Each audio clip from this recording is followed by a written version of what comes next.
Hello everyone, this is Marcio Cardoso here with another important political hot take video. This video is going to be about immigration or immigration reform and what we need to do with it. So what do we need to do with immigration reform? And in particular, with the immigrants who are coming into this country illegally, because that's what immigration reform is about, is what to do with the 12 million or so undocumented immigrants. And for the record, as a progressive, I'm not using the term alien, illegal alien. Some people use it, I'm just not using it. So I'm going with illegal or undocumented immigrants. So you'll see me shuffling between illegal or undocumented immigrants. Well, what do we do? What do we do with these 12 million people?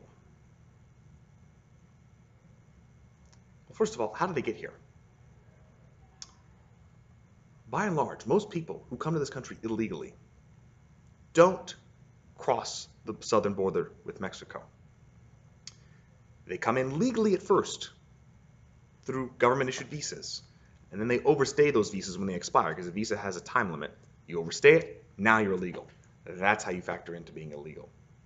A smaller amount, a decent sized amount, but a much smaller amount come in through crossing the southern border with Mexico. So what do we do with these people? What do we do? Here's what I believe we should do. We should have a comprehensive path to immigration, a comprehensive package that tries to fulfill both sides of the argument. First things first, I do believe that you can't have any immigration reform without some kind of increase and improvement in border security. I think we need to have that.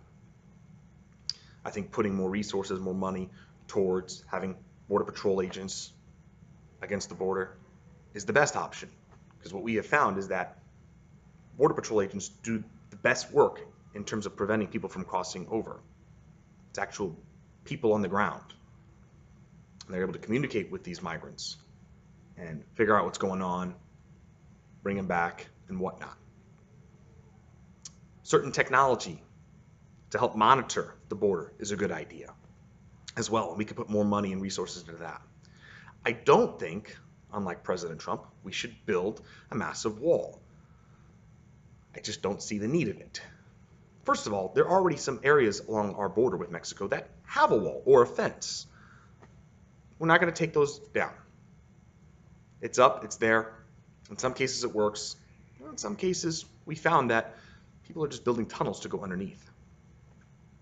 There's other areas with our border with Mexico where we don't need a wall because we already have a natural barrier. For instance, all of Texas's border with Mexico is bordered by the Rio Grande. The Rio Grande divides Texas and Mexico. I'm not going to build a wall there. You have a river there, and it covers a large swath of our entire national border with Mexico. So I don't see that as being the answer. Also, we need to have a certain agreement as to what we do with undocumented immigrants going forward. We need to figure out what we're going to do so that illegal immigration isn't always something that keeps popping up every few years. Keep in mind, in the 1980s, President Ronald Reagan, Republican, signed a bill that allowed a pathway towards citizenship for many undocumented immigrants.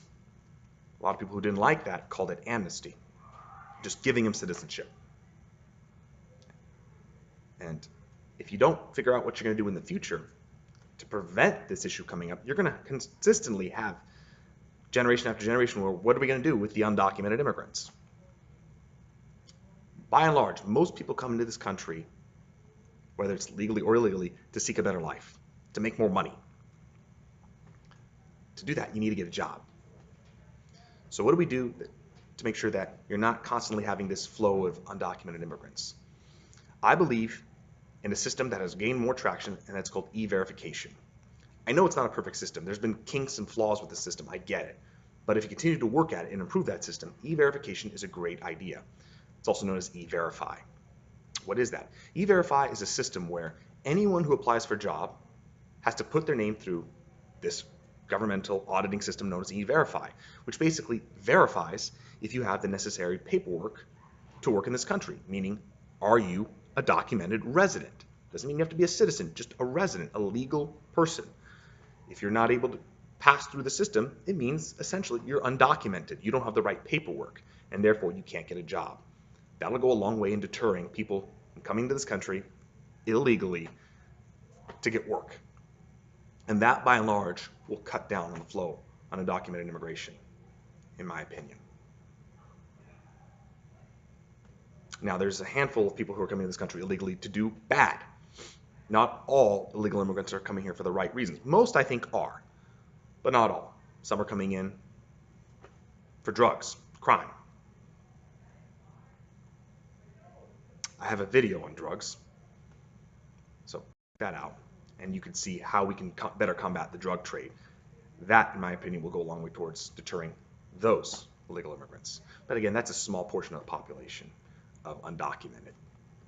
See, unlike President Trump, I don't think that most people that come from Mexico or Central America or anywhere else around the world, they don't come to this country for the wrong reasons. They come for the right reasons.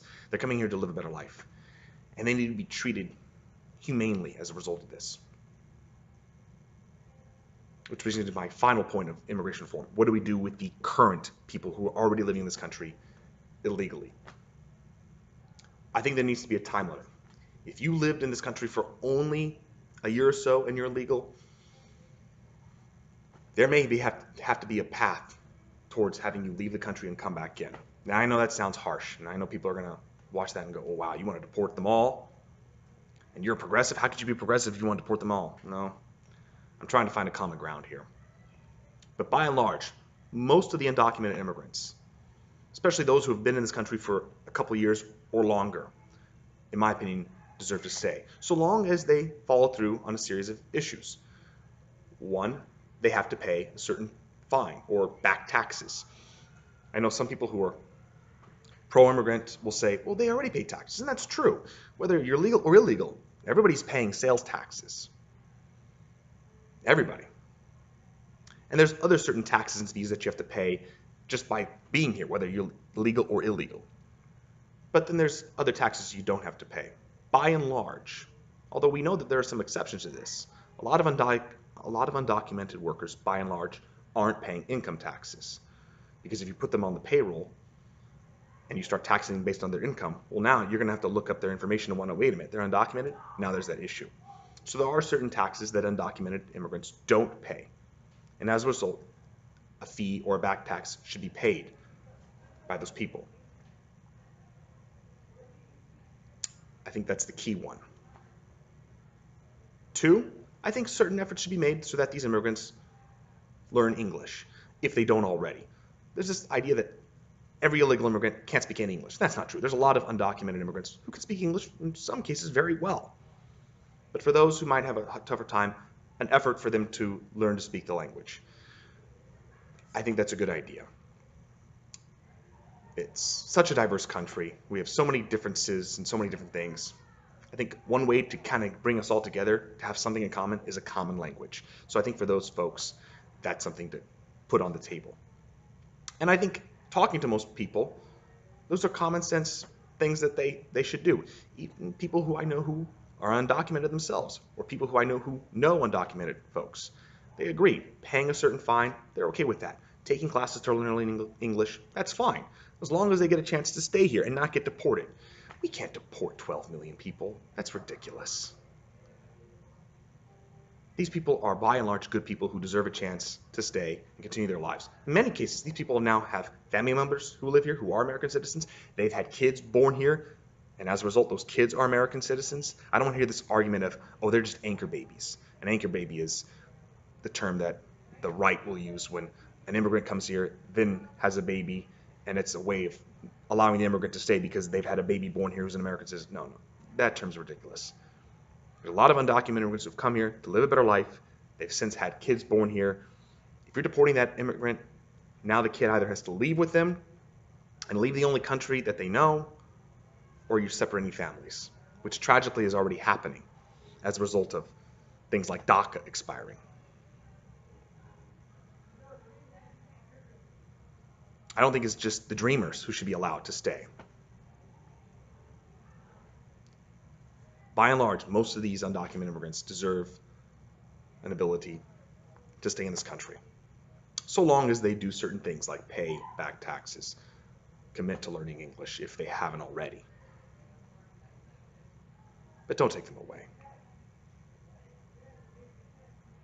This country was built on immigration. everybody is an immigrant to this country unless you're a Native American. And even technically then, Native Americans came to America thousands of years ago from the land bridges that connected Russia and Alaska. So everyone is an immigrant here. But the originals were the Native Americans. Everyone else was an immigrant in the truest form. I am the child of an immigrant. My father was born in a different country. All my grandparents born in a different country. They all came here to seek a better life. The fact that our immigration system is broken and that it takes so long to wait for paperwork to be approved for you to come in here is reasons why so many people are just trying to get a quick visa and then come in, and then they'll overstay their visa, or why people will cross the border. They want to live a better life. That's it. And they'll do whatever it takes. And if that means breaking the simple law of crossing a border, which is not the same thing as breaking a law of, killing somebody or robbing somebody. They're just crossing a border or overstaying a piece of paper visa. They're going to do that. These people want to live a better life for themselves and, more importantly, for their children and future unborn children. And who could blame them?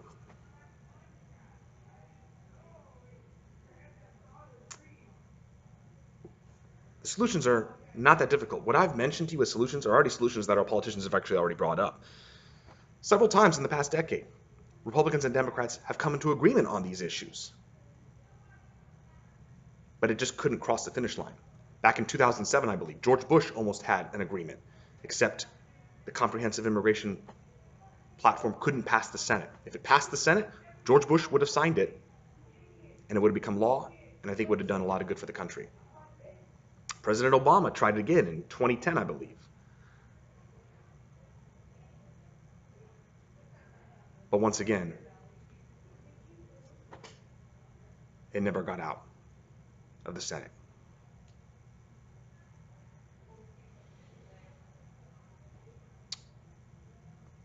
We've come close. The reason why we haven't come all the way, in my opinion, is due to politics. Republicans like this issue to stay the way it is so they can pander to their base and say, see, we're tough on immigration. Democrats, I think, kind of like this issue too, because they can pander to their base and say, you've been threatened. We want to help you. Vote for us and we'll continue to fight for you. Because once this issue gets passed, once an immigration reform bill actually passes, now that issue kind of goes away. And now politicians don't have something to galvanize potential voters. So politics, pure politics, is the reason why this hasn't passed, because there's many of good people on both sides of the aisle that think it should be passed. We can get this done, but we need to have the will to get it done.